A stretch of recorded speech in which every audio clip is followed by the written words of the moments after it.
शिवसेना काय आहे अख्ख्या जिल्ह्याला दाखवलं। रत्नागिरी झेडपी मध्ये शिवसेना उद्धव बाळासाहेब ठाकरे पक्षाचं पाणीपत झालंय। विजयानंतर उदय सामंत यांनी ही प्रतिक्रिया दिली आहे। 39 सदस्य असणारे 3 ते 4 जागांवर आलेले असल्याचं उदय सामंत यांनी म्हटलेलं आहे आणि उद्धव ठाकरे यांच्यावर जोरदार टीका केली आहे। एकच माणूस जिल्हा परिषदेमध्ये 25 वर्ष 30 वर्ष निवडून येऊ शकतो, मी नाव घेत नाही, पण त्याचा पराभव करून शिवसेना काय असते हे नंदा मुरकरनं आज अख्ख्या जिल्ह्याला दाखवून दिलंय। आज जिल्ह्यामध्ये वन साइड शिवसेनेची जिल्हा परिषद आलेली आहे। जवळजवळ 30 पेक्षा जास्त जागा आम्ही जिंकलेल्या आहेत। 6-7 जागांवर आम्ही आघाडीवर आहोत।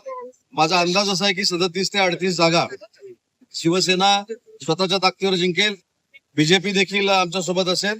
आणि आज युबीटीचं जे पानिपत झालंय, त्यांचे 39 सदस्य होते या जिल्हा परिषदेमध्ये आम्ही असताना, आता त्यांची संख्या 3 ते 4 वर आली। त्याच्यामुळे मला रत्नागिरी जिल्ह्यातल्या सगळ्या शिवसैनिकांना आणि महायुतीच्या पदाधिकाऱ्यांना धन्यवाद द्यायचे आहेत।